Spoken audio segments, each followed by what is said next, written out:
Bonjour à tous, c'est Clément. On se retrouve pour une petite vidéo tutoriel comment télécharger Bandicam pour Windows 7. Donc c'est vraiment très simple et je vais aussi vous montrer un petit peu l'utilisation. Donc nous voici donc sur le site clubic.com avec la version de Bandicam. Donc c'est un outil de capture vidéo qui peut faire capture d'écran. Pour faire des tutoriels ou des montages, voilà, donc c'est plutôt un beau logiciel. Donc pour le télécharger, vous cliquez sur télécharger. Bien sûr, le lien pour télécharger Bandicam sera dans la description de la vidéo. Donc là, vous voyez un petit compte à rebours. Puis là, vous allez voir ça. Donc vous faites enregistrer le fichier, ça va vous prendre 7 secondes.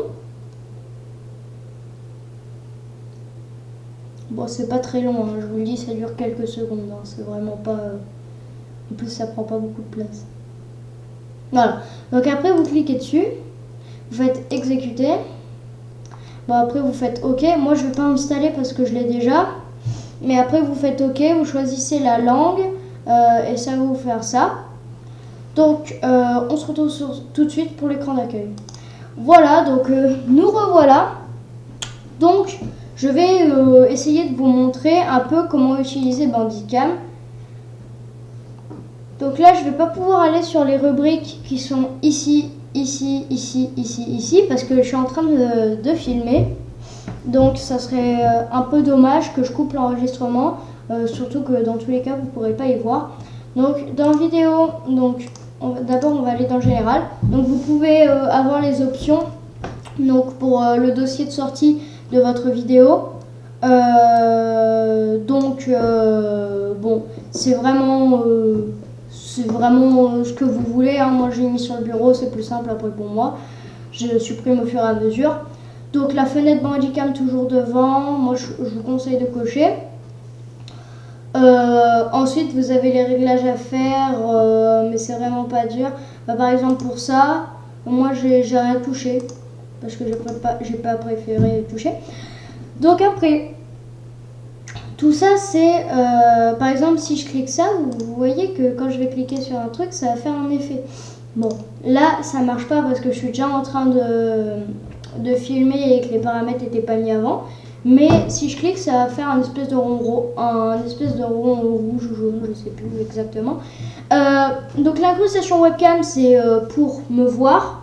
Donc vous me verrez dans cette vidéo. C'est ça qui est un peu original d'ailleurs parce que on n'a pas beaucoup de tutoriels facecam, donc c'est plutôt bien. Voir le curseur de la souris, c'est pour que votre curseur s'affiche, ce serait un peu dommage. Record stop, donc après vous avez les touches de raccourci. Donc pour moi, pour enregistrer, c'est entrée. Pour faire une pause, c'est supprimer, backspace. Et voilà, donc après vous avez les réglages. Donc là, c'est la position de la webcam. Moi, je la mets en haut à droite, donc c'est plutôt pas mal. Le son, alors le son, vous pouvez faire enregistrer le son, donc pour qu'on vous entende. Première source, c'est la source de votre ordinateur. Donc si jamais il y a des soucis, les petits bruits Windows. Ensuite, vous avez le microphone. Moi, c'est le micro de ma webcam que vous pouvez régler. Donc après, vous pouvez incruster un logo à votre vidéo. Moi, je ne l'ai pas fait parce que le logo que je vais faire n'est pas encore construit. Parce qu'en fait, je suis pas tout seul avec cette chaîne YouTube. Donc on fera nos vidéos. Voilà. Après vous avez les effets, donc ajouter les effets clic par exemple. Vous voyez que ça peut être très moche, hein. Moi ça marche pas parce que comme je vous ai dit, j'ai pas encore testé tout ça, vu que ça n'a pas été fait avant que je fasse la vidéo. Ajouter un effet de surbrillance au pointeur de la souris. Bon, moi je trouve que ça sert à rien, vous voyez, ça le fait en jaune. Voilà, c'est pas... Voilà, ça encore une fois ça marche pas. Donc options, donc priorité d'enregistrement. Donc après moi j'ai pas trop touché ça. Pour DirectX, passer l'enregistrement alors que la trame n'est pas mise à jour. Bon, ça vous pouvez laisser. Voilà, ok. Donc ça c'était pour la vidéo.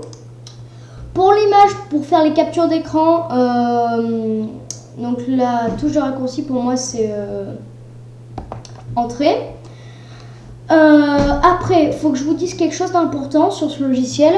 Le format de l'image, si vous avez un ordinateur mais pas du tout puissant, genre qui suit pas mais absolument pas, vous mettez en BMP. Si vous avez un ordinateur qui tient le coup, ce qui est mon cas parce qu'il n'est pas du tout puissant mais il tient le coup, vous le mettez en PNG. Si c'est un ordinateur un peu puissant mais pas la machine de guerre, vous le mettez en JPG normal. Et si c'est la machine de guerre, le gros PC hyper puissant, vous le mettez en JPG haute qualité. Voilà. Donc ça c'était pour l'image en sortie. Donc ça c'est toutes les sorties des vidéos que j'ai essayé avec ça. Donc après ça c'est les images. Et après là vous avez à propos, donc par exemple au départ vous allez avoir une version de Bandicam pas du tout comme ça, hein, vraiment très moche, toute simple. Et vous allez dans à propos, vous faites mise à jour, peut-être ça se mettra, ou peut-être vous téléchargerez déjà comme ça, c'est possible. Mais si vous, comment dire, si vous avez la version un peu bizarre, et ben vous faites mise à jour et voilà. Donc vous pouvez enregistrer. Bon après il y a vraiment des tutoriels crack, hein, on vous donne déjà les clés, et puis voilà, vous faites enregistrer puis vous l'avez. Et voilà, donc après ça c'est pour jouer aux jeux vidéo sur votre PC. Donc voilà, donc vous pouvez enregistrer vos parties de jeu, c'est sympa. Après vous pouvez ouvrir le dossier de sortie, faire une capture d'écran, mettre une pause à la vidéo. Bon, j'espère que ça vous aura plu cette petite vidéo. Moi en tout cas j'ai pris du plaisir à la faire, ça faisait longtemps que j'avais pas fait de tutoriel, ça m'avait manqué. Donc on se retrouve pour une nouvelle vidéo, à la prochaine et salut!